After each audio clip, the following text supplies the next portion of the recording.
Imagine this scene. It's the big day for my son, with all the wedding bells ringing. Everything seemed to be going smoothly until we hit a sudden bump.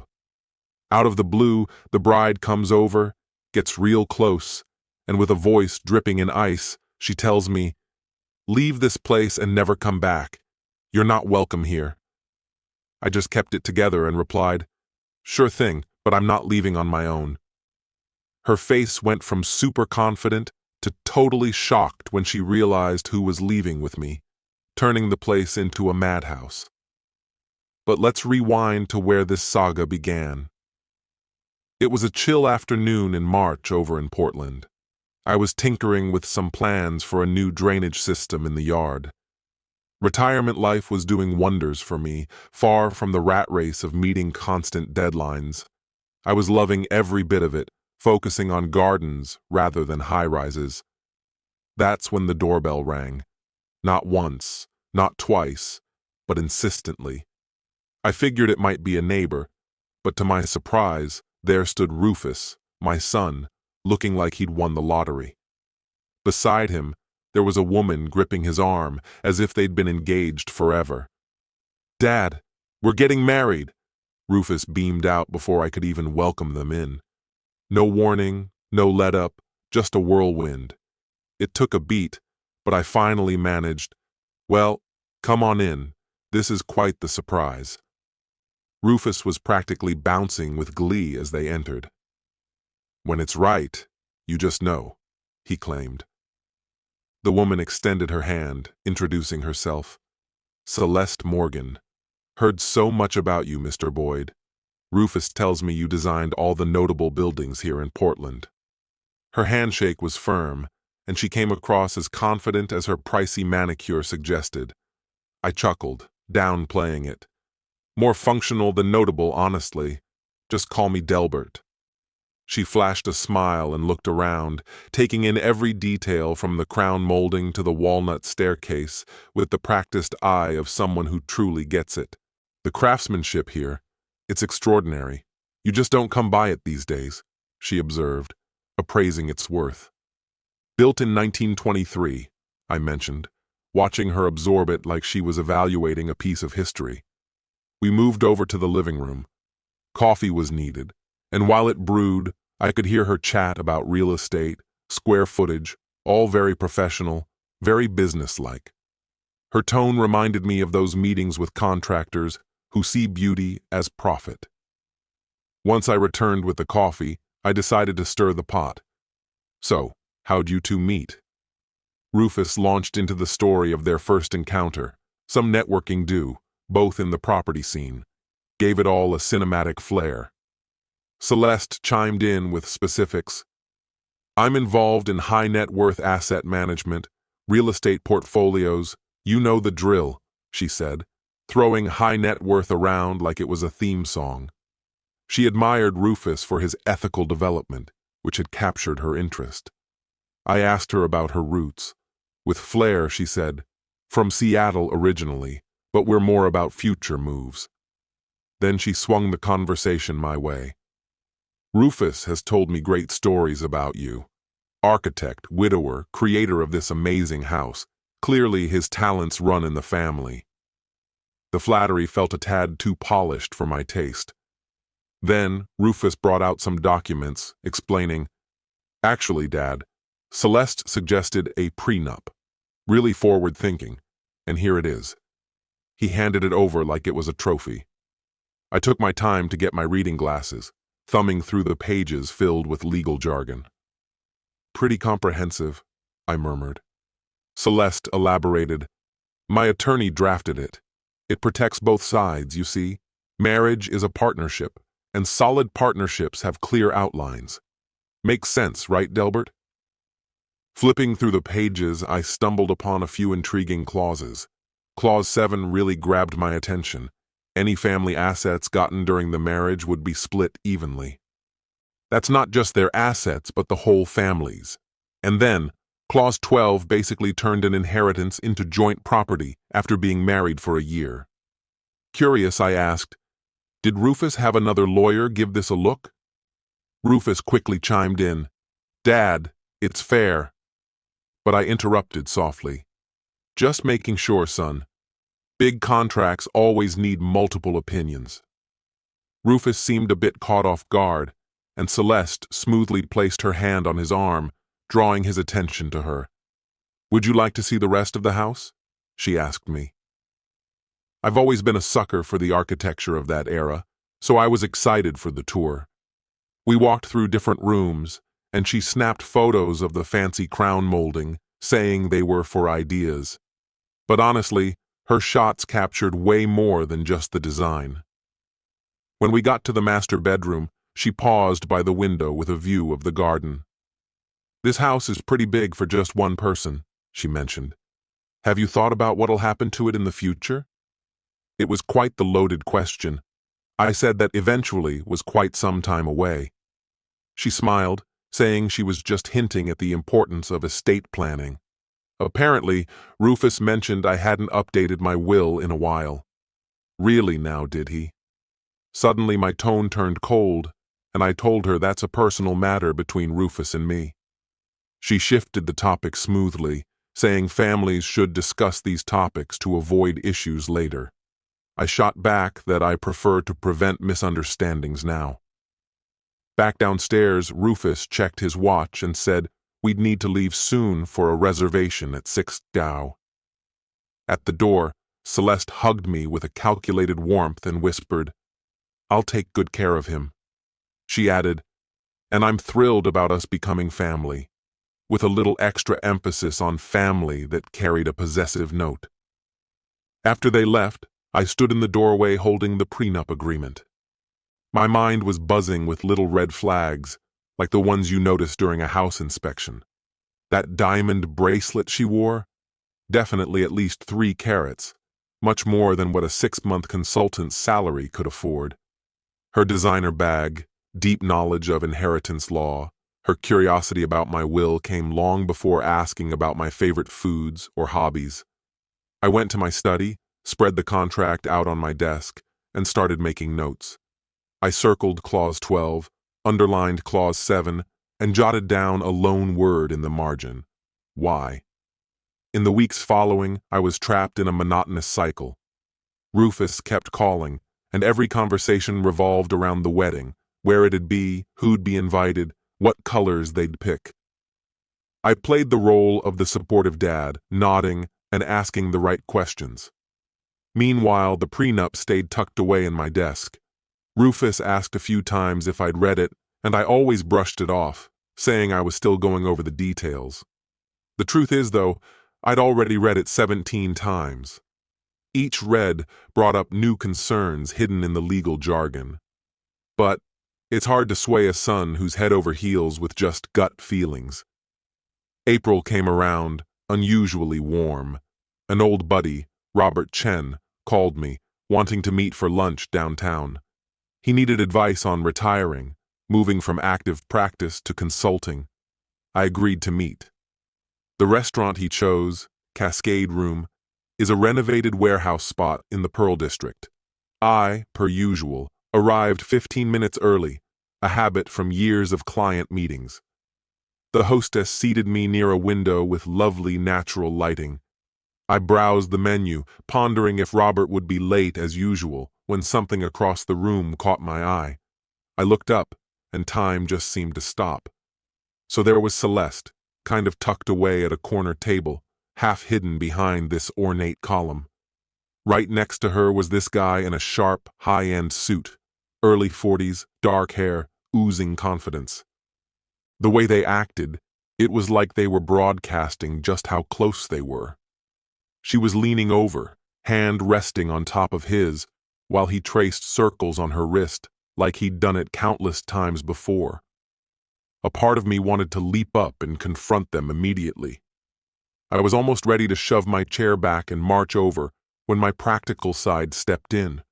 Charging over wouldn't prove anything. What would I even accuse her of? Eating with someone else?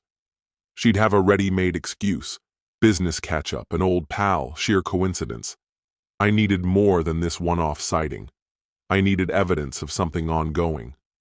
I waved down a waiter, asking if I could shift to another table, pointing to a spot that a big potted plant partially obscured. It was the ideal place for quietly observing, with the added bonus of decent lighting for my work papers. From there, I had a clear view without being detected. I pulled out my phone, pretending to check messages, but in reality, I was discreetly taking photos.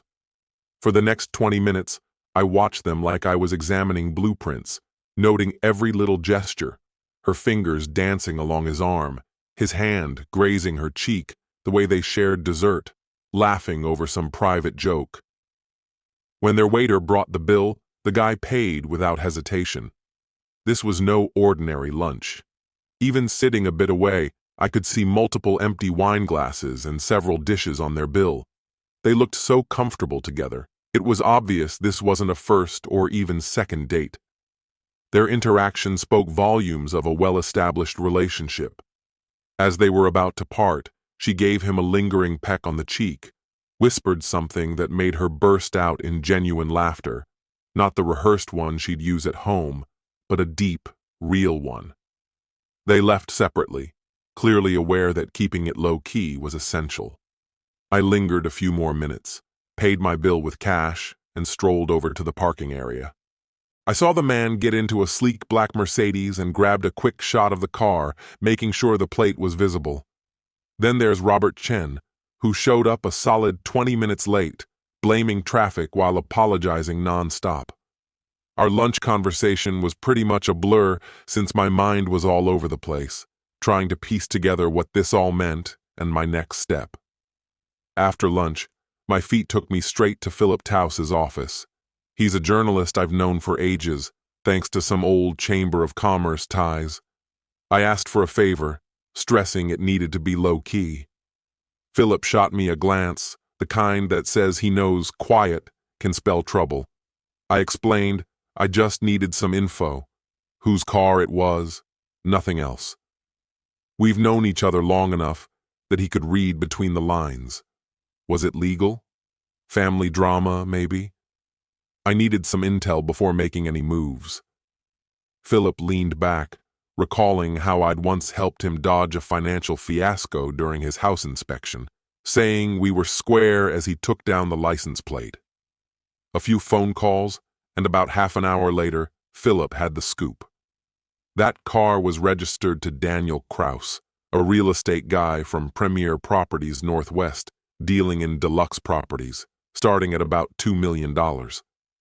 I didn't leave Philip's office until I did a quick online search. Sure enough, Daniel's professional headshot matched the guy from the restaurant. Now I needed more than just a name to work with. That night, I started digging around for private detectives in Portland and ended up choosing Marcus Webb. He had a solid reputation handling cases that involved financial scams and infidelity. His office wasn't much to look at, just a simple setup downtown. Webb himself was pretty forgettable. Mid-40s, average size, the kind of face you wouldn't remember after meeting him. Perfect for a private detective, I guess. I got right to it, explaining that my son's fiancée seemed off. There was this weird prenup and a suspicious lunch she had with another guy. I needed to uncover her past, both in love and money matters. Webb quoted me $150 an hour, plus any other costs, straightforward as anything. Whatever the cost, I agreed. I wanted the full deal on her. He asked me if he found what I feared. What would my next move be? Simple, I told him. I'd make sure my son was safe. Webb took the retainer, promising a thorough investigation done in 2 weeks. Those 2 weeks dragged like 2 months. Life went on with Rufus, from our usual dinners to wedding plans. Celeste seemed perfect, dotting on Rufus, treating me with respect, even asking for my input on wedding stuff. Every time I was around her, I put on a show and watched her closely. She was convincing, extremely so. If I hadn't seen her with Daniel, I might have bought into it all, but I did see it, so I just waited for the truth. On May 2nd, Webb called. "Report's ready," he told me. "You might want some alone time with it." We met at his office, and he handed me a thick folder, at least 60 pages. "Had to dig deep," Webb said, "but it all fits together. She's pulled this twice before. As I went through the pages, I stumbled upon a marriage certificate from 2019, Celeste Morgan and James Whitfield, a businessman in Portland, divorce papers from 2021, along with a decent $180,000 settlement and a car. Then another marriage in 2022 to Richard Brennan, a Seattle entrepreneur, ending in a 2023 divorce that gave her $225,000 and some property. Photos from recent weeks showed her meeting up with Daniel Kraus frequently, accompanied by hotel and meal receipts, an affair lasting at least 8 months, outdating her relationship with Rufus. A note from Webb on the last page read, "She's getting better at this." Closing the folder, I took a moment to let it all sink in. My son wasn't in a love story. He was a prize, a payout she had eyed long before they met. Webb questioned what to do next. Show this to Rufus now? Not yet, I said cautiously. Timing is everything. She'll make it look like I'm losing it. My timing has to be perfect. I need a foolproof plan and I can't stall. Just 4 months till the wedding, right? Standing there with that folder, I vowed, not on my watch. Walking away from Webb's place, the downtown buzz in Portland blurred out as I simply went on autopilot, fixating like a broken record on one thought. How do I stop this without wrecking things with Rufus? Back home, I spread Webb's report across the dining table. Marriage papers, divorce settlements, even some sneaky snapshots. Each bit was another nail in Celeste's coffin, but driving those nails right needed serious thought. If I tipped off Rufus too soon, she'd spin it to make me look like a jealous dad clinging to his boy. But if I delayed, the legal knots would tighten. Timing was key. I needed expert advice, someone who could weave a seamless legal strategy together, not merely gather evidence. The next morning, I browsed the net for family lawyers in Portland and picked Patricia Reynolds. She had 23 years of experience dealing with prenuptial curves and fraud cases. Her office was in a beautifully renovated Victorian building over in Nob Hill. At 9 a.m. sharp, I called her, briefly explaining a complex prenup issue. She could see me at 11C. Patricia was a sharp-looking woman around 50 with a no-nonsense attitude. She wasn't the type to deal with time-wasters. I laid out the scenario with Webb's documents. She skimmed through them with hawk-eye precision, taking notes in flawless handwriting. 20 minutes later, she looked up at me and said, "Oregon's got this law called the Uniform Premarital Agreement Act. Basically, if a prenup was signed under sketchy conditions like fraud or pressure, it could be tossed out. But you have to prove there was some sneaky intent happening before the ink dried." She mapped out the kind of hurdles I'd be dealing with, proving fraud, spotting patterns, uncovering hidden agendas, and exposing any big secrets. The fact that she's got a history of marriages can help show a pattern. Her connection to this guy Daniel might hint at more of her tricks, but you'll need her ex-husbands to testify that she pulled the same kind of stunts with them. She laid out her fee structure. A cool $5,000 to prep like a pro, and I forked over the check right away. "Keep a log from now on," she advised. Oregon's laws allow for recording conversations as long as one party knows about it. So she suggested I ask my son if it's okay to record family chats about the wedding, without explaining the real reason just yet. With a plan set, I headed out. Later that day, I visited Webb's office again. We need to track down her ex-husbands, both of them, see if they'd be willing to talk, or even testify if necessary. Webb pulled out his messy notes. Kevin Morgan, her first ex, is in Seattle. He's a tech guy, and they split 3 years ago. The second ex, James Pritchard, moved to San Francisco after their breakup 2 years ago. He might be harder to find, possibly change jobs, or even his name to leave the past behind. I didn't hesitate to approve more detective work, knowing these guys could possibly break open the case. My lawyer said their testimonies might completely dismantle the prenup. Webb jumped on the task but cautioned, some of these guys might not want to reopen old wounds. They could refuse. I'll make sure they understand, I reassured him. They have to know she hasn't changed. That evening, Rufus called up and asked if we could do brunch with Celeste over the weekend. She was keen to get to know her future father-in-law better before the big day. I saw this as my chance. How about this, Rufus? I proposed. This is a huge moment in your life. Would it be okay if I recorded some of our conversations? You know, to capture family memories, stories, advice, something for you and Celeste to cherish later? Rufus was touched by the idea and totally on board. That's really sweet, Dad. Celeste will love it.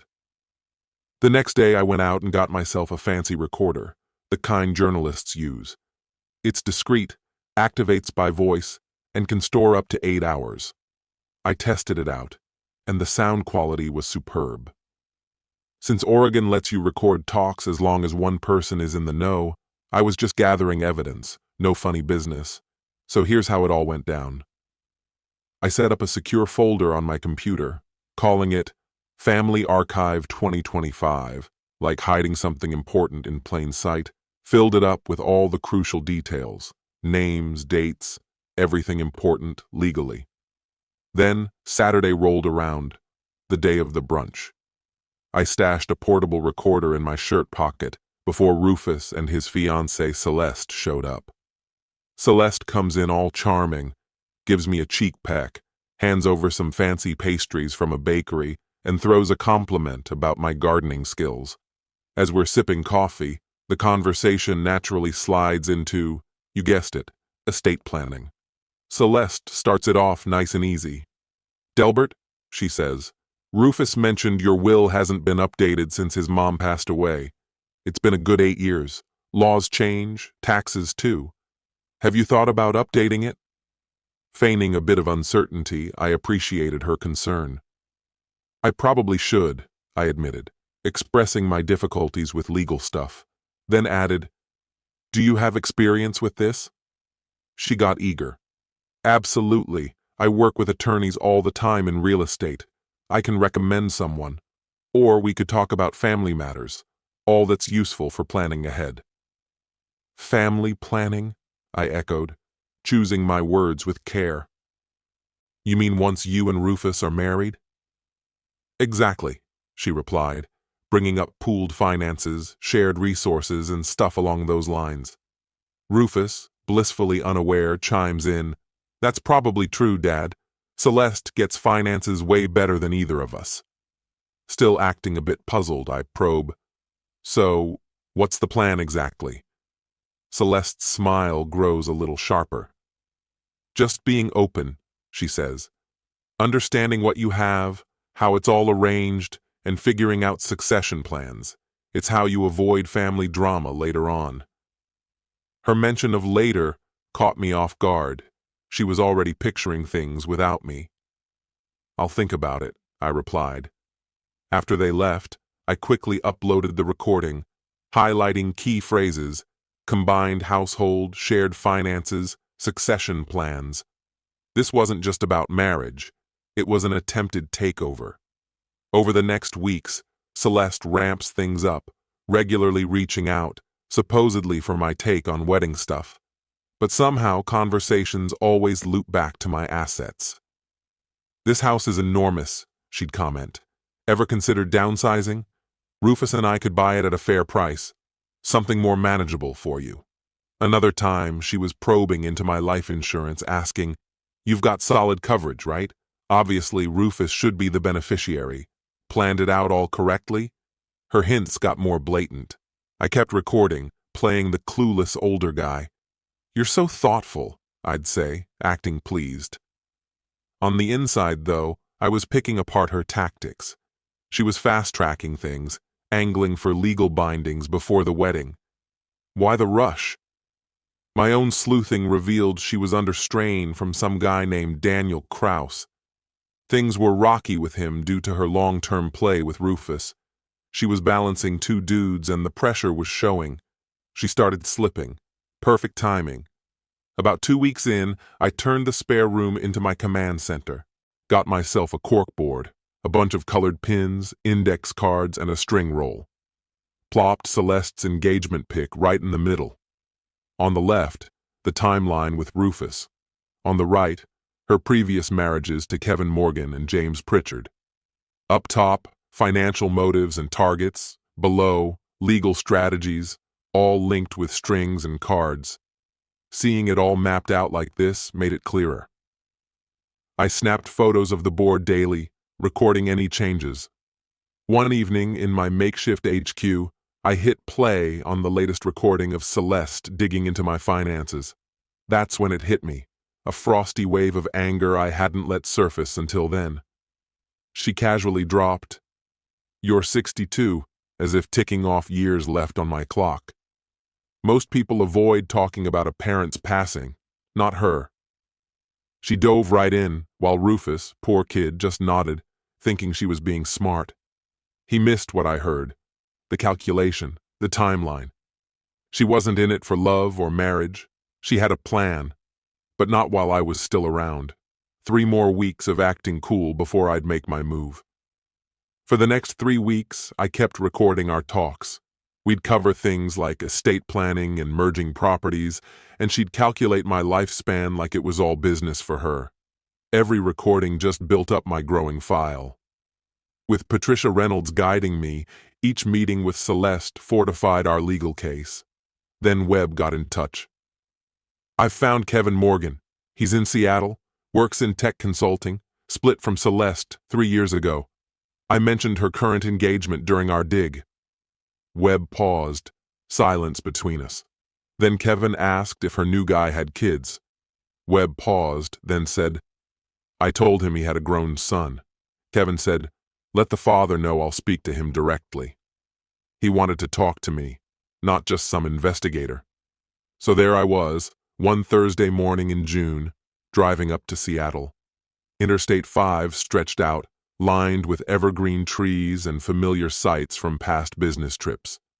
On the seat next to me was a folder with all Webb's findings, photos of Celeste with my son, Daniel, a timeline of her schemes, a collection of evidence to back our case.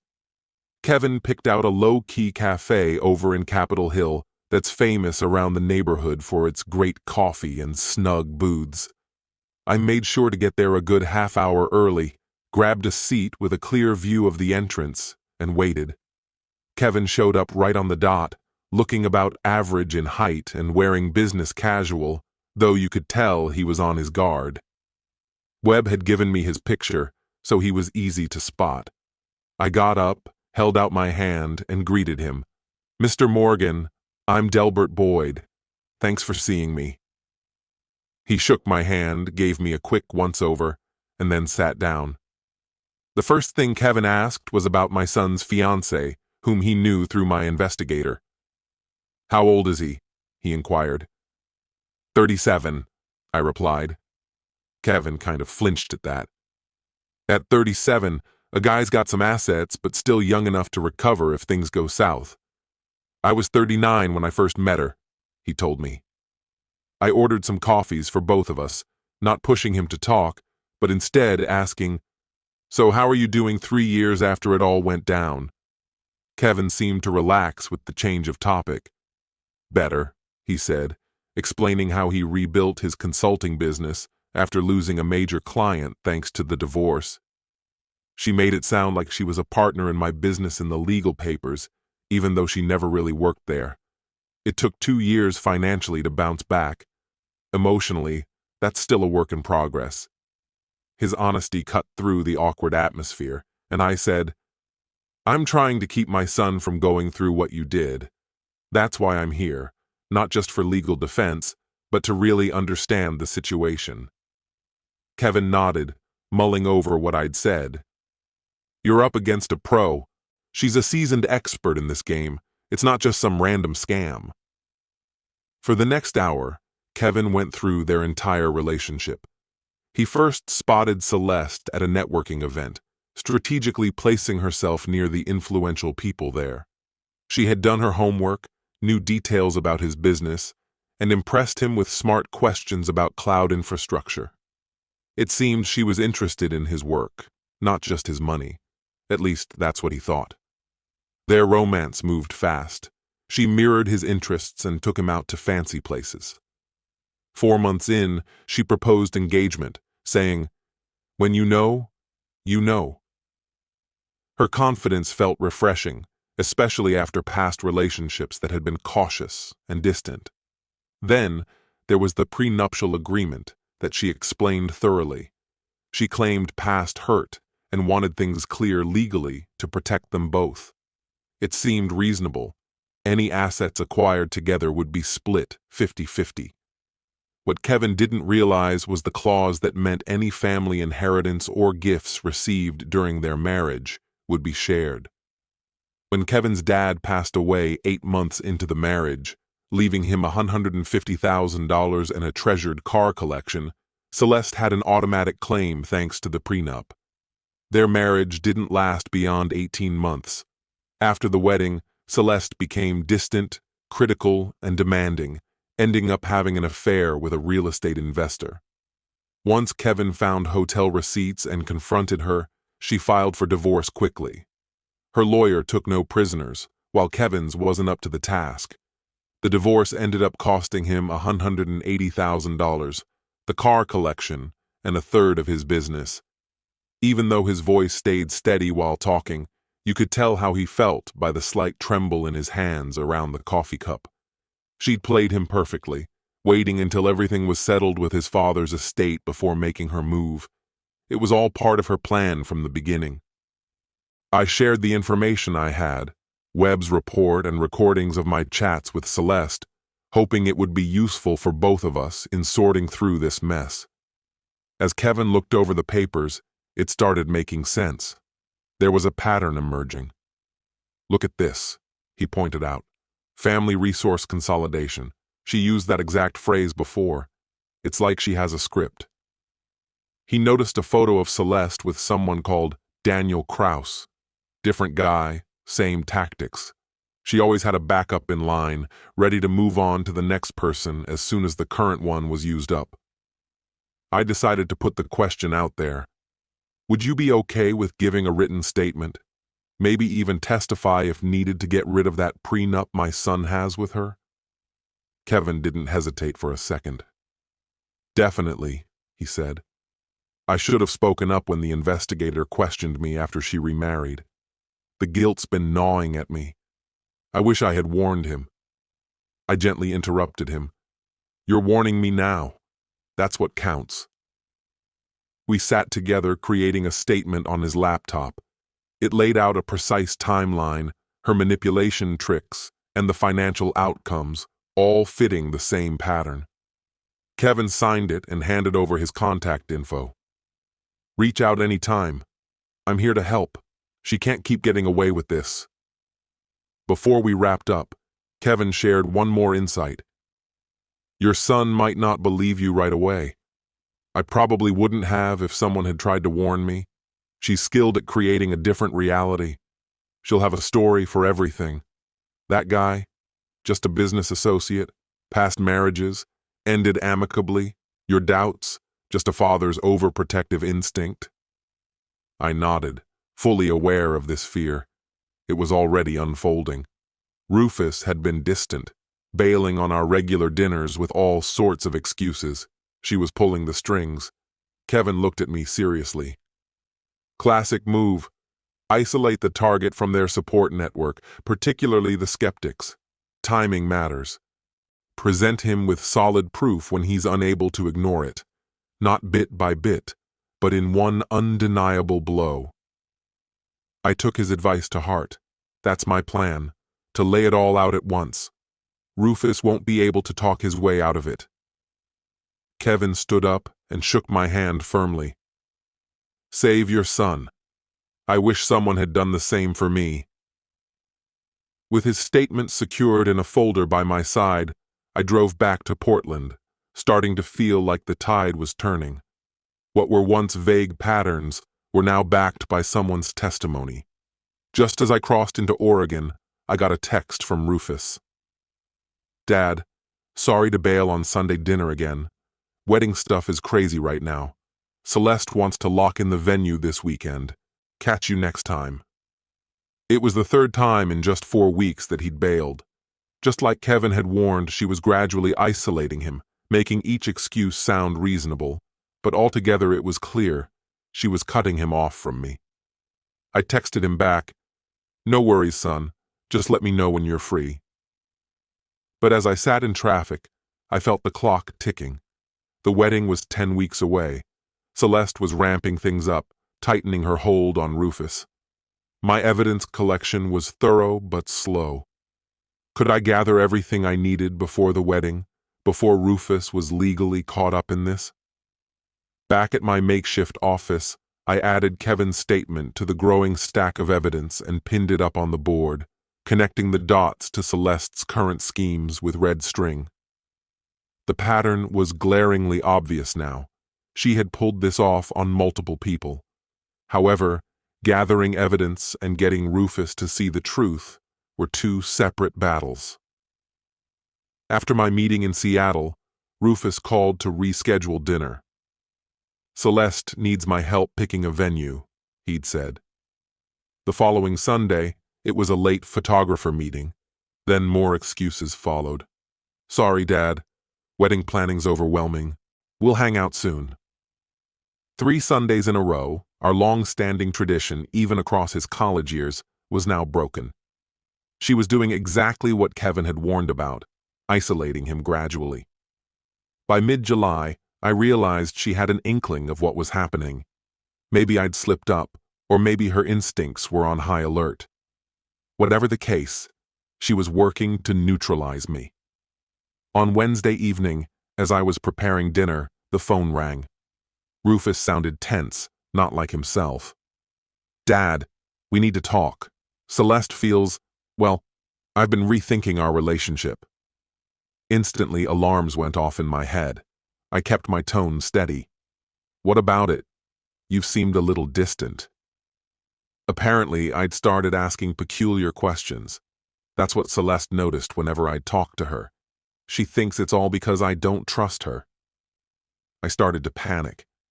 How did she find out about my recordings? Did Rufus accidentally mention the family history project? "Look, son," I said to him, "those tapes are about keeping our family stories alive, like I mentioned before. But why record every little thing? It feels like you're keeping tabs on us, trying to find issues where there aren't any." That phrase, "trying to find issues where there aren't any," totally sounded like something Celeste would say. Rufus continued, saying, "Celeste thinks you might have trouble letting go. She says sometimes parents mess up their kids' relationships because they're scared of losing them. Classic control tactics, turning genuine concern into a game of power." I replied slowly, "Rufus, I've always been on your side, wanting you to be happy. So why does Celeste feel unwelcome here? Why are you digging into her finances and plans? I'm not prying.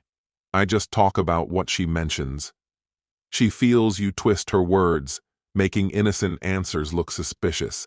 The chat just tumbled from there, with Rufus getting defensive. I stayed cool, but inside, it felt like I was losing him. The call ended with him saying, "Maybe we're better off skipping our dinners together till the wedding's done to ease the tension." I agreed, not that I really had a choice, but it felt like Celeste had gained the upper hand, a solid divide. The next morning, I sat down with Reynolds in her office, catching her up on how things were unraveling with Rufus, thanks to Celeste's interference. She nodded in sympathy. "That's how it goes," she said. "She's protecting her territory. Your son is a prize, and she's not letting you upset her game plans. So, can I talk to him now? Show him the truth?" Reynolds shook her head. "Giving away too much too soon is risky. You'll show him what we found, and she'll twist it. It'll turn into, 'Oh, your dad's just worried.' You bring up her past marriages and it'll be, 'I was young and learned from it.' You mention Daniel Kraus and she'll say, 'Just business.' Each clue you reveal prematurely becomes her shield against you." "So, you're saying I should just sit here while she spoils everything?" I asked. "Keep gathering your evidence," she said. "We need to lay it all out, when she can't find a way out. Maybe even at the wedding itself. Public venue, tensions high, and she'll think she's already got the win. I thought about it. You want me to let it get that far, risking everything? I asked. I'm saying hit her when she least expects it, she replied. She thinks the battle's before the wedding. She won't see it coming during the event. Later that day, Webb called. Celeste met with Daniel again. Downtown Marriott, room 847. Spent 3 hours there yesterday. Couldn't get in, but managed to place a listening device outside. Not strong enough for court, but it's good info. He shared the audio file, and I put on my headphones. The recording had hallway sounds, elevator noises, footsteps, muffled voices, and then a door opened, followed by Celeste's laugh and Daniel's deep voice. The door shut, but thanks to poor soundproofing, we could hear them. The sound wasn't crystal clear, but I caught some words. 10 more weeks of this charade.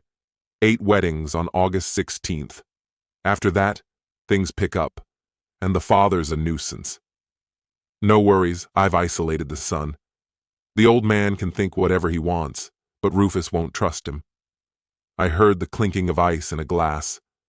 Movement. You said the same about Morgan's brother. He nearly blew our scheme. This one's different. Rufus is easier to sway. No tight-knit family, just his dad, and I've driven a wedge there. Once the prenup kicks in post-wedding, give it 18 months. 18 months of playing the devoted wife. I've done longer jobs. Remember that contractor? 2 years. Rufus is easier. He really thinks I love him. Their cruel laughter echoed in my headphones. I paused the recording and sat there in silence. Hearing her true colors so brazenly compared to the warmth she showed me, laid it all out there. This wasn't a simple relationship gone bad. This was a calculated con, and Rufus had no idea. All right, so, last Sunday, I ended up breaking my own rule about waiting things out and dropped by Rufus's place without letting him know in advance. I was just hoping I'd catch him alone. When he answered the door, he looked surprised and kinda irritated. He asked, "Dad, what are you doing here?" I told him I wanted to see him since we hadn't really talked in weeks. But instead of inviting me in, we just stood there, awkwardly chatting in the doorway. Trying to ease into it, I asked if he'd gotten an independent lawyer to review the prenup. He seemed puzzled. "Why would I need that? Celeste's lawyer handled it fairly enough," he said. I explained that it's usually wise to get your own legal advice. But Rufus cut me off. "Dad, stop it. This is exactly what Celeste warned me about. You're trying to mess things up for us." I insisted I was just looking out for him. He made it clear he didn't want that, reminding me he's 37 and can handle his own stuff. That's when I noticed her bag on the table inside. Guess she was listening in on our conversation. I pleaded once more. "Rufus, please, just hear me out." But he held his ground. "No, you listen. If you can't support this marriage, maybe you shouldn't even be at the wedding. Think about it." Then he shut the door, leaving me out in the hallway. Standing there, I felt utterly defeated. On the drive back home, it dawned on me. Reynolds was right about my approach not working. Being gentle wasn't cutting it. I needed to be more upfront. The downside? Watching my son step into what I saw as a disaster while I prepared my next move. Once home, I went straight to updating the case board, adding all the latest stuff. I made a new section, just for the counter-strategy timeline. I took notes on every plan that didn't pan out, how Rufus's way of speaking had changed, how Celeste seemed to have more sway. Every bit of evidence went up there, like the hotel meeting transcripts and Webb's photos. We had enough stuff to cover the entire wall: financial documents, surveillance pics, recorded chats, timelines. Anyone looking at this board would see the pattern easily. But Rufus wasn't. He was stuck right in the middle of it all.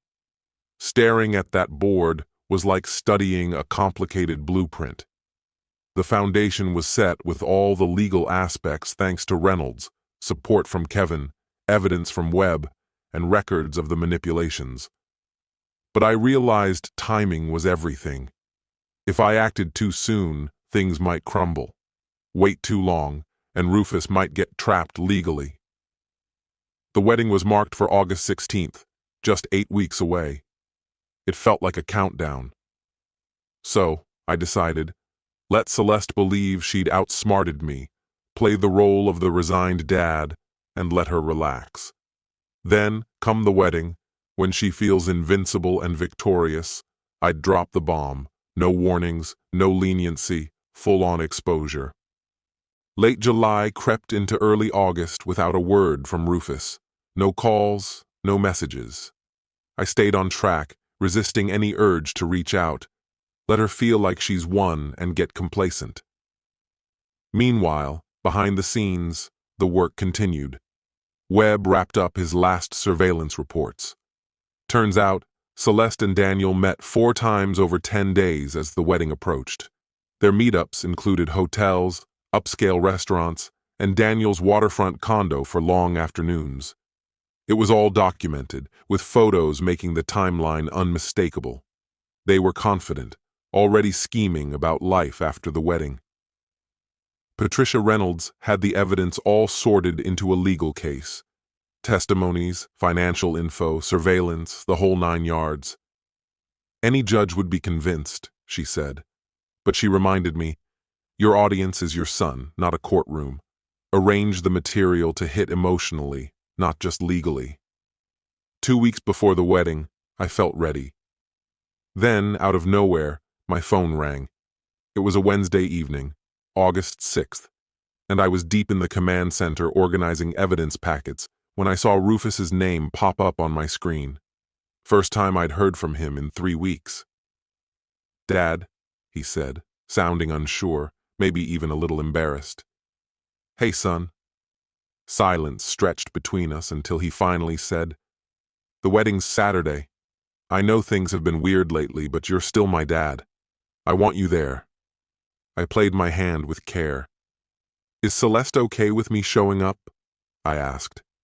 He hesitated a bit. "She isn't thrilled about it, but it's my wedding too. I'm inviting you." "Thanks, Rufus.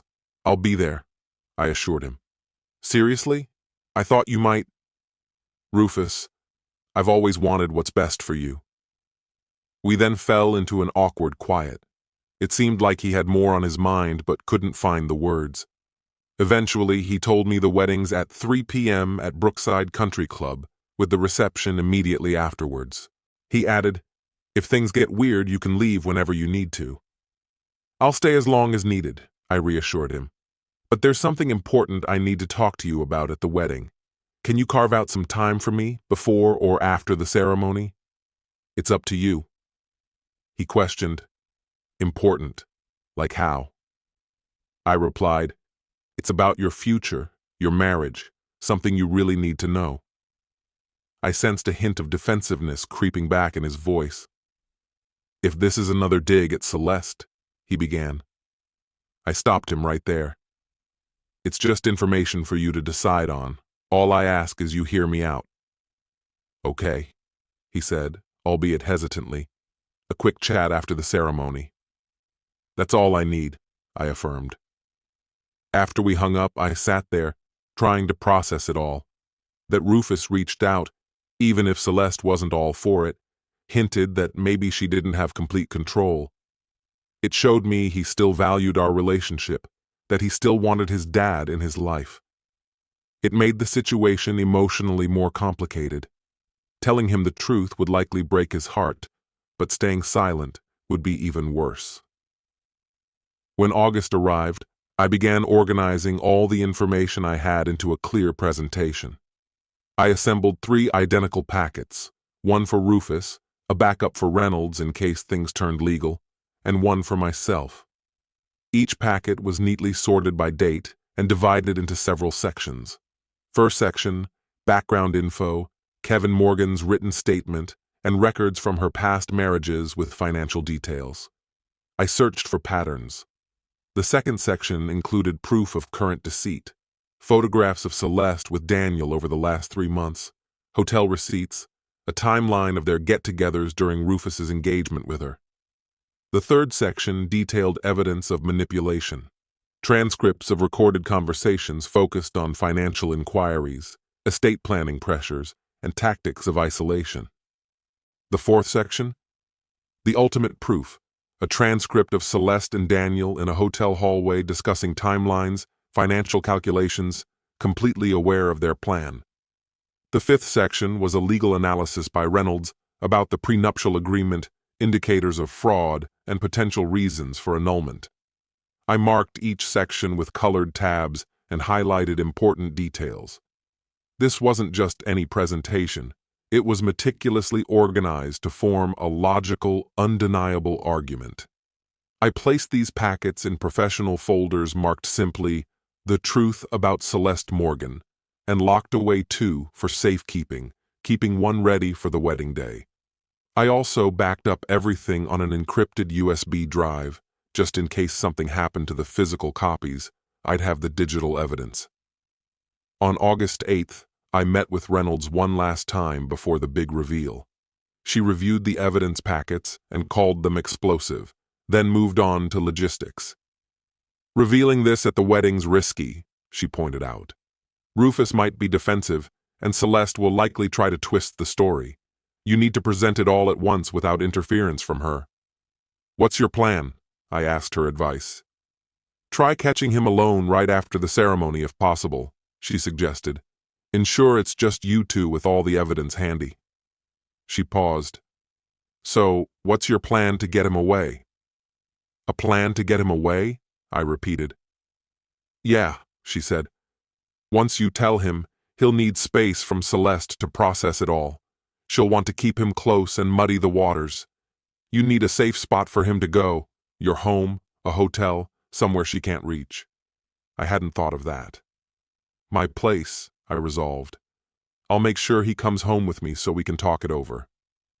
Reynolds nodded in approval. "Good. Have a bag ready. Clothes, essentials, anything he'll need for a few days. Show him you're ready to help him manage the aftermath."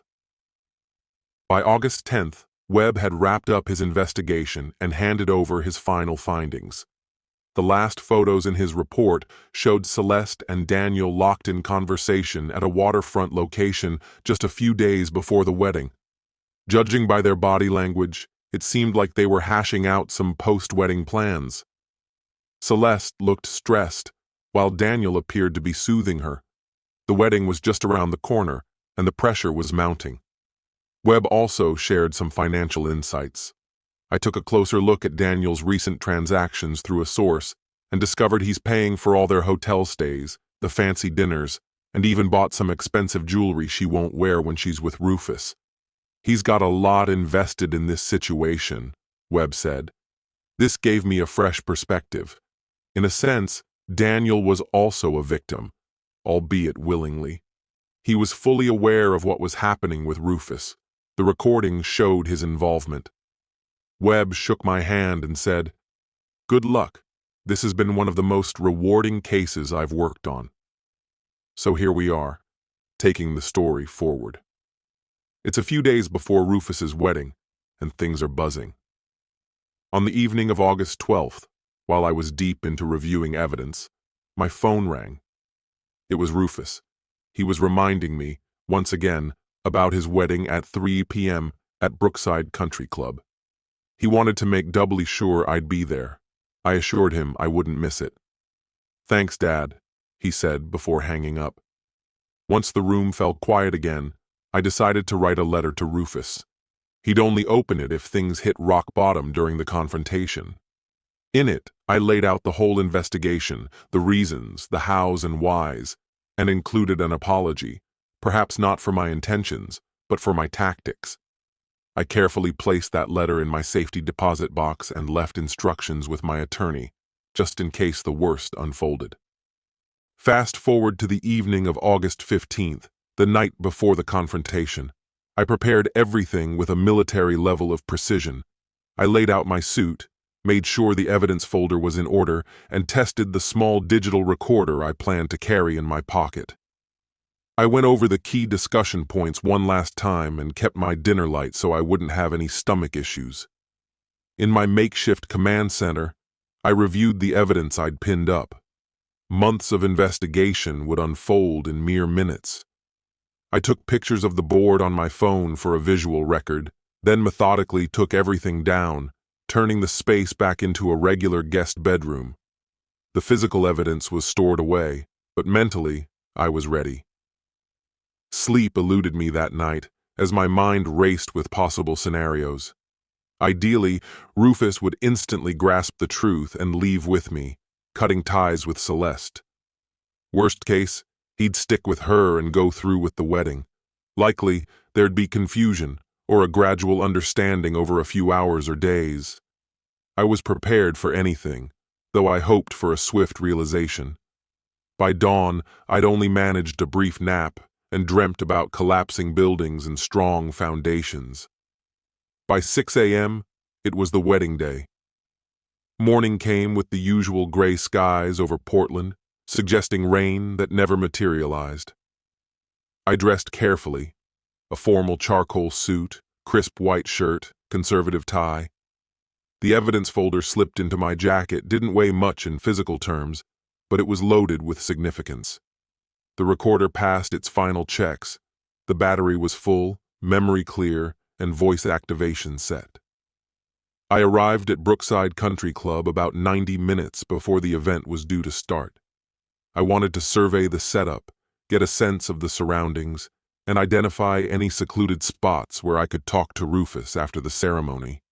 The place sprawled elegantly over a manicured hillside, exuding a quiet vintage wealth.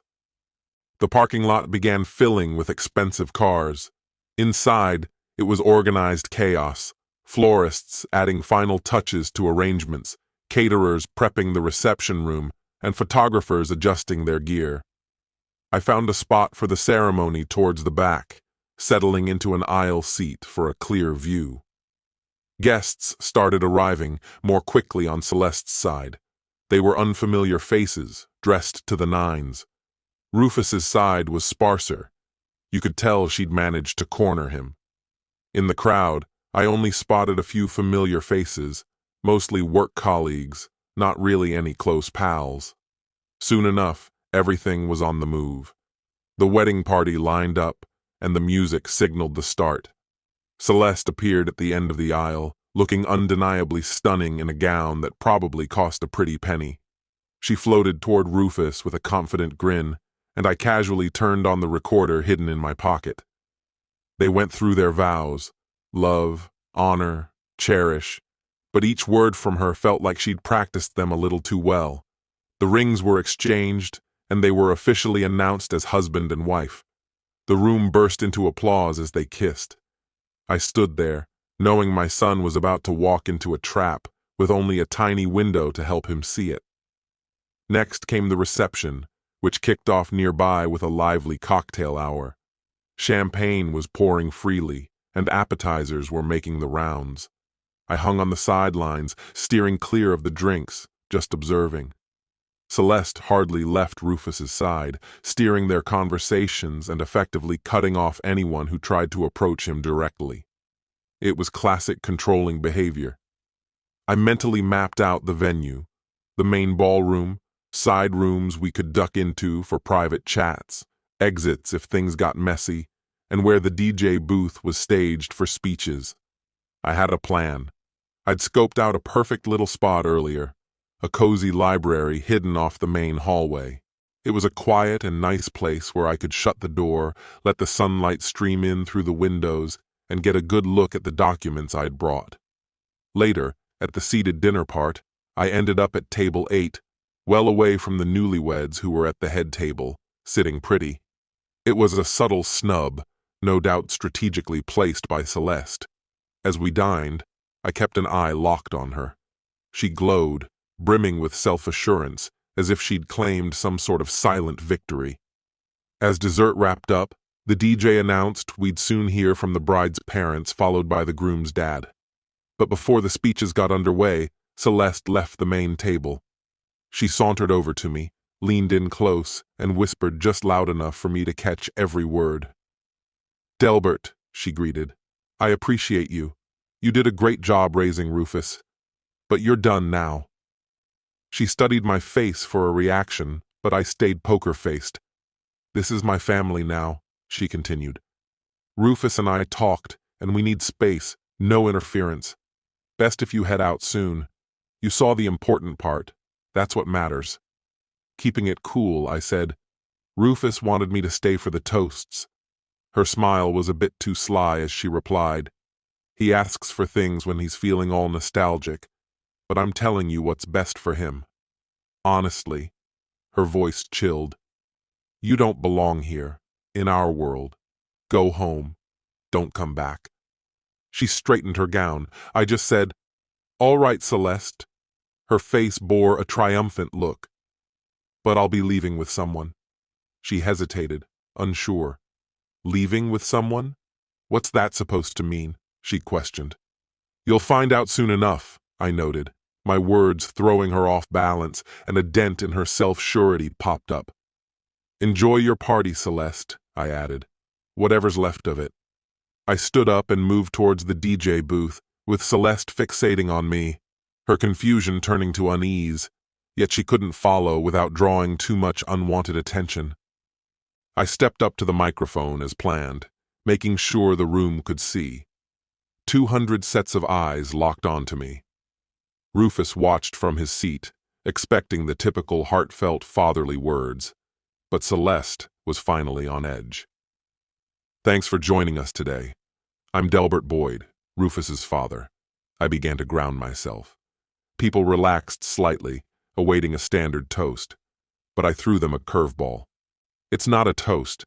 There's something really important, I said, locking eyes with Rufus. Rufus, I need to speak with you privately right now. It's urgent. The room shifted, everyone sensing this was far from the script. Rufus started to rise. Dad, what do you mean? He asked. Rufus, come with me. It's critical, I insisted. A hush fell over everyone as Celeste's face drained of color. This can wait. Let's enjoy the evening. She tried to steer things back. No, I insisted firmly. It can't wait. Rufus, 10 minutes. What I need to show you changes everything. Everyone was a bit puzzled, with whispers swirling around like a hum of static. Rufus stood tall, torn between my urgency and Celeste, who was clinging to his arm, murmuring something I couldn't make out. He shook her off, though, saying, Okay, Dad. You get 10 minutes. Then you better tell me why you're making this mess at my wedding. He walked towards me. Celeste stood up as if to follow, but I raised a hand to stop her. Just Rufus. This is something for a father and his son, I explained. He's my husband now, she insisted. But this doesn't involve you, I answered. Rufus, please, just us in the library. He nodded, his eyes showing doubt, but also curiosity. Let's go, I pressed. As we moved toward the exit, Celeste called out, Rufus, don't let him mess with your head. Her voice faded as we stepped into the hallway. Inside the library, I guided Rufus in and firmly closed the door behind us, shutting out the distant noise of the reception. Alone in the room, silence filled the space, heavy with expectation. Rufus stood by the bookshelves, arms folded and jaw set, his wedding suit spotless. It was the moment of truth. It had barely been hours since the wedding, but Rufus already looked uneasy. All right, he said sharply. You have 10 minutes. You interrupted my reception, so this had better be important. I pulled out a folder from my jacket and set it on the big mahogany table. It was hefty, about 2 inches thick, filled with months of investigative work. I wasn't anxious, just ready. I'd prepared too much for this moment to let my nerves show.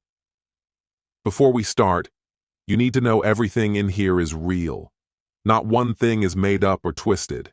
Everything is checked and verified, I reassured him. Why are you talking like a lawyer? He barked. Just get to the point. I opened the folder to the first section. This is a testimony from Kevin Morgan, I told him. Rufus narrowed his eyes. Who's that? He questioned. Your wife's first husband, I answered, watching confusion wash over his face. She said she'd never been married before. He looked astounded. I handed him the document. Read it. Though he seemed hesitant, Rufus picked up the pages and started reading. Kevin's statement covered everything, from a whirlwind romance to a lavish prenup, ending in a costly divorce that bled him of $180,000 and part of his business. As he read, Rufus turned pale. This could be made up, he argued, trying to steady himself. Anyone could have written this. Kevin signed this. It's notarized. He'll testify in court if necessary. His contact info is right here. Go ahead, call him, I said, offering my phone. But Rufus just gazed at the papers, not reaching for the phone. I continued. There's also a second husband, James Pritchard. Same story, same ending. She's done this twice before. You're her third target. No, he whispered, barely audible. She would have told me. Why would she? I countered. It would destroy the image she's built for you. I moved to the next section, spreading photographs across the table. Pictures of Celeste with Daniel Kraus, in restaurants, at hotels, walking in parks. The timestamps ranged from March to August. Who's he? Rufus asked, his voice faint. Daniel Kraus, a real estate agent. They've been together for over 8 months, which is longer than she's known you, I explained, lining up the photos chronologically.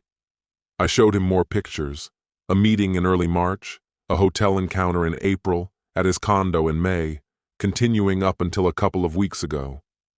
Every late work meeting she had, every client showing she mentioned, she was with him. Rufus held a photo of them kissing outside a hotel, his hand shaking. You hired someone to follow my fiancé? Not until I ran into them by chance. Would you have believed me without proof? This doesn't mean anything. Maybe they ended it before we started dating exclusively. He tried to reason. They didn't. Look at the dates. See this one? I pointed to a recent photo. It's from 3 days before the wedding. I turned to another section, pulling out financial records. Check the divorce settlements. There's a pattern. Quick marriages, lasting 18 months to 2 years, ending in a divorce once she's secured enough assets. Your prenup's arranged to favor her greatly after a year. Stop, Rufus choked out. This is just... But he was at a loss for words. I knew I had to keep pushing. This was my moment to get past his barriers. Remember when we were getting ready for the wedding and I recorded those family chats? You agreed to it, right? Thought it was a great way to keep some family memories alive? Rufus nodded, eyes wide in surprise. I recorded everything because something felt off. I took out my laptop and played a few audio clips. Celeste's voice floated through, sounding concerned but with an edge. Delbert, have you sorted your will yet? Estate planning's really important, she said, poking around for info on assets and inheritance. Every recording peeled back a layer, revealing her real focus on the money. Rufus looked more and more uncomfortable with each one. Here's the big one, I said, setting up one last audio file. I got this in a hotel corridor. The sound's not amazing, but you'll understand. I pressed play. Celeste's voice was there again, talking with Daniel. Only 8 more weeks pretending, she said with a cold chuckle. What about the father? Daniel asked. He's not an issue, Celeste replied. Handled. The son's in the dark. The old man can think what he wants, but Rufus won't see the truth now. Then there were noises, maybe glasses clinking. You said similar about Morgan's brother, Daniel pointed out. Celeste's voice came back, soothing any doubts. This situation's different. Rufus is easier to manipulate. And that was it. So the prenup kicks in right after the wedding, huh? You give it a 1.5 years. Daniel, 18 months of faking it as the perfect wife, Celeste said. Been there, done that. This one's easy because he actually thinks I love him. Their mockery echoed in the room. I stopped the playback, and silence swallowed the library. Rufus just sat there, ashen, barely catching his breath. For half a minute he seemed frozen. Finally, he spoke, soft but sure. That's her voice. Not questioning, just knowing. Yeah. She called our marriage a fraud. I can't wrap my head around it, he said, his voice quaking. I'm sorry, son.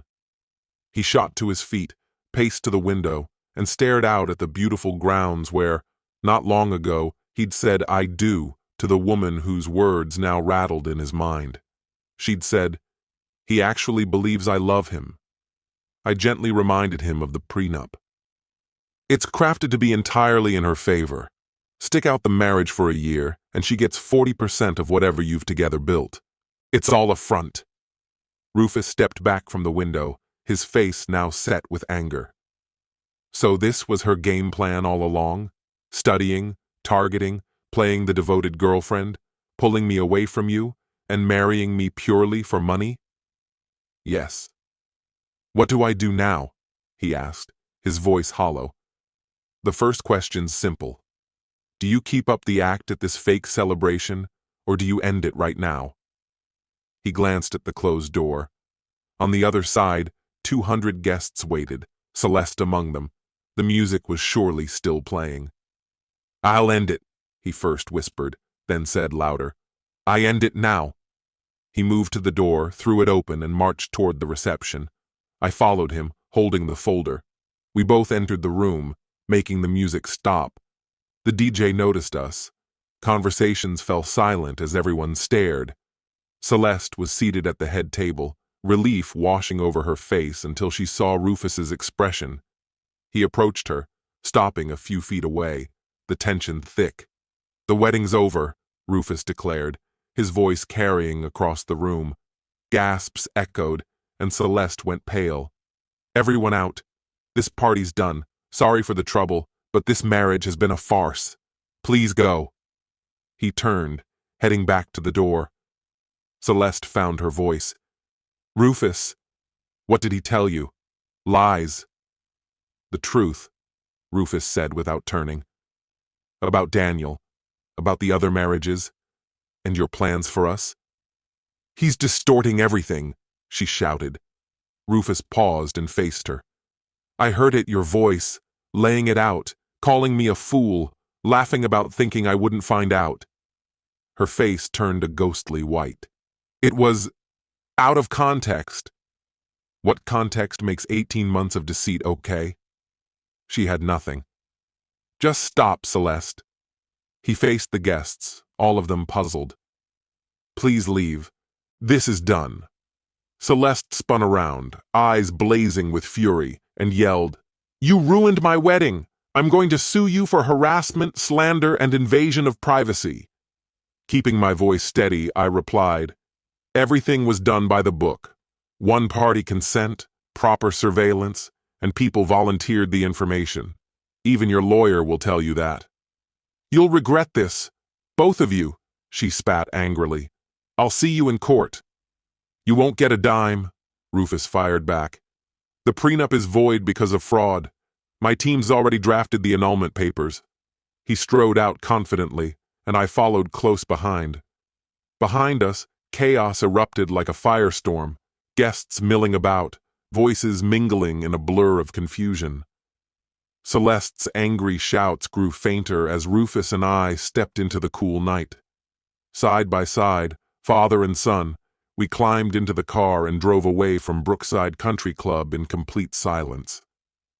Rufus, who was still dressed for the occasion minus the boutonniere he had tossed away, sat in the passenger seat, hands trembling slightly with the weight of what just happened. When we finally got home, Rufus headed straight for the guest room, a space that still felt like a snapshot of his childhood. He stayed in there for 3 solid hours. I gave him the space to process everything on his own. When he emerged, the tear tracks were evident on his face, but now he seemed collected.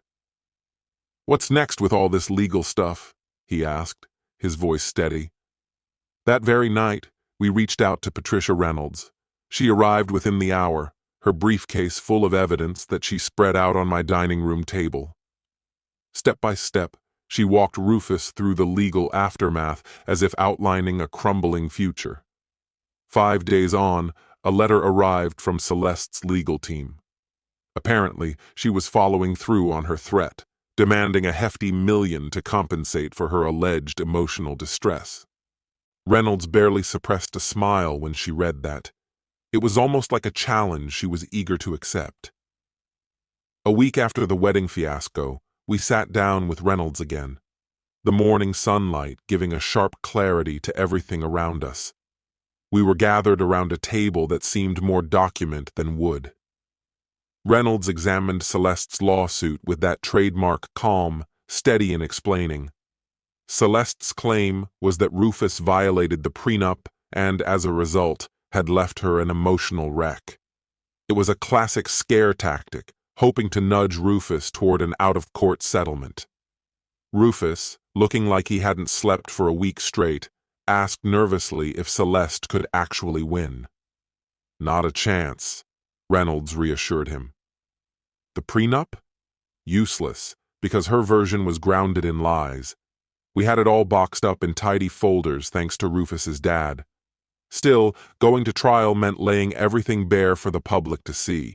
Witness testimonies, spy pics, every scrap of evidence we had. Reynolds made sure Rufus was aware of that reality and ready to face it. Celeste's lawyers would inevitably paint him as some heartbroken sap. Yet, we had our trump card, a recording of Celeste joking about her plans, plotting her escape even before things began. Plus, we had evidence of 2 other victims she'd pulled the same con on. Reynolds compiled all the crucial pieces into well-organized folders, prepared to hit back hard against the prenup by proving fraud and push for a criminal investigation into the whole thing. In the 2 weeks leading up to the court date, Reynolds really put Rufus through his paces, grilling him just like the opposition would. No soft serves from her. "You did propose yourself, didn't you?" she pressed. "Signed that prenup yourself?" Exhausted, Rufus still managed to defend himself. "Sure did, but I didn't know," he was protested. Reynolds zeroed in on him. "You didn't know trust's crucial in a relationship? Or did you concoct this fraud tale to dodge the fallout?" Her tough love approach ensured he was fortified against anything thrown his way in court. Her advice? Stay chill, rely on the evidence, let them spin it as much as they want. When it finally came time to enter the packed courtroom, everything seemed intensely real. The room had that traditional look, all wood paneling and a judge seated high and mighty behind her bench. Celeste looked every inch the savvy plaintiff, attorneys lined up at her side like eager soldiers ready for battle. As for eye contact between us, not a chance. Judge Chen, flipping through files with a poker face, didn't seem to buy into Celeste's performance at all. Reynolds kicked things off for our side. "Judge," she began, "this isn't just about contracts we're talking about here. It's a whole scheme in play." She laid it out bluntly. Celeste had a real track record of targeting men with money, marrying them in a flash, and then taking off just as quickly with a pockets full of cash. Rufus was just the latest guy to get caught in her trap. Kevin Morgan, who had played a role in Celeste's earlier romantic escapades, rose to give his account. He painted a picture of her tactics, identical courtship scripts, prenup maneuvers, and the same financial wreckage following her path. Despite Celeste's lawyer trying to cut him off, the judge let Kevin continue. His words were more than just idle talk. They highlighted her intentions. Even when Celeste's lawyers pressed Kevin hard, he stayed solid. Sure, he acknowledged, he had talked to Rufus's dad, but not out of any bitter motive, just a simple wish to save the kid from a repeat performance. That kind of honesty made everyone in the room sit up and pay attention. Then we hit the big moment. A recording of Celeste laying out her plan, laughing about love and her quick exit strategy. You could feel the temperature drop in the room. The judge's expression turned steely, as though she'd made up her mind right then. Celeste, looking tense, leaned into her lawyers, whispering quickly, as if that could change everything. Reynolds had a big gun on their side. Thomas Brennan, a forensic accountant with a touch for details. He took to the stand and picked apart Celeste's past divorces. She'd been through 2 marriages before, both dissolving in big financial payouts, suggesting a pattern of shrewd gain. The records showed Ms. Morgan usually pulled down about $40,000 annually from her consulting work, but those numbers didn't match her spendy lifestyle, which was triple that figure at least. The difference was conveniently covered by over $400,000 she pocketed from her divorce schemes. Celeste's legal team tried to downplay this, saying it was all circumstantial, just an attack on her character with a hand-picked set of facts, but the mood had shifted. Judge Chen gave her ruling right there. After considering all the evidence, tapes with her admissions, testimony from an old victim, and financial deep dives, the decision was clear. That prenup was a fraud, obtained through lies and hiding key details. The contract got voided. Claims related to breaches or damages dismissed with prejudice. Then she paused, scanning her notes. There was even a hint of potential criminal fraud. The judge said she was passing it on to the Multnomah County DA for potential investigation under Oregon's fraud laws and strongly advised Ms. Morgan to lawyer up defensively. With a final slam of the gavel, the session was over. Celeste turned as pale as paper. Her lawyers quickly whisked her off for a private chat. Reynolds leaned over to us, smiling broadly. A total victory was at hand. "She's left with nothing," he said. As we exited the courthouse into the glaring late August sunshine, everything felt unreal after being cloistered in that tight hearing room. Reporters crowded around, but Reynolds, always smooth, managed them easily. Over on the steps, Rufus stood, physically there but emotionally distant. "It's over?" he queried softly. "The civil part is wrapped up," I reassured him. "The criminal stuff is just starting, but for you, yes, it's done." He nodded, processing it all. "Can't believe I didn't catch on," he murmured. "But that's the thing. She made sure you wouldn't notice." Walking toward the parking lot, Reynolds kept pace with us, briefcase full of legal documents in tow. She mentioned that the DA would be in touch for statements and that charges seemed inevitable given the mountain of evidence. A trial might not even be needed. A plea deal seemed likely. Just as we reached my car, my phone buzzed with a new text. It was from Webb. Daniel Kraus had just released a statement distancing himself from Celeste. He insisted he was oblivious to her dealings with Rufus. Talk about jumping ship, I thought, showing Rufus the message. He read it with a blank stare, but then a small smile crept in. "Good," he said quietly. "Let everyone see her for who she really is." With that, we started our journey home. Time passed, and Rufus settled into the guest room, slowly climbing out of his emotional fog. The first week, he mostly stayed quiet. By the second week, we began having short talks. Then, in the third week, he surprised me with an apology I hadn't asked for, but clearly mattered to him. One evening, Rufus said, "Dad, I need to apologize. I doubted you and got caught up in her games instead of listening to your advice. You saw through it when I didn't. I'm sorry." "You cared for someone you loved," I told him. "Everyone does that at some point. She just played you. But in the end, you listened at the right time and gave me those 10 minutes on your wedding day. That took guts." So how do we go about fixing this? Like anything broken, evaluate what's left, repair the damage, and rebuild step by step. We got back into our Sunday dinner routine. Nothing elaborate, just a way to reconnect. By the fourth Sunday, he mentioned he started therapy. He had found a professional who could help him heal from manipulation. "The counselor's teaching me about the red flags I missed," he said. I reminded him that spotting those early signs can prevent future harm. About a month later, we discussed finances. The wedding had drained him of $50,000, completely wiping his savings. "I'll lend you $50,000, I offered, with 3% interest to be repaid over 5 years. He looked surprised. "You don't have to charge me interest," he said. "It's a loan, not a gift," I explained. "Loans hold you accountable. You'll repay it because you'll take ownership of bouncing back." He hesitated, but eventually signed the agreement, appreciating that I treated him as an adult who had made a significant error. Then, in early September, I got an update from Reynolds. The DA had accepted Celeste's plea arrangement: probation for 3 years, repayment, and a permanent criminal record. She'd exited Portland, her license gone, and her name sullied. "Also," Reynolds added, "2 more victims may have been identified because of your case. Your actions halted a repeat offender." One night, while on my terrace, which overlooked Portland, I marveled at the sunset's brilliant orange and purple hues. Rufus broke the silence, talking about trust.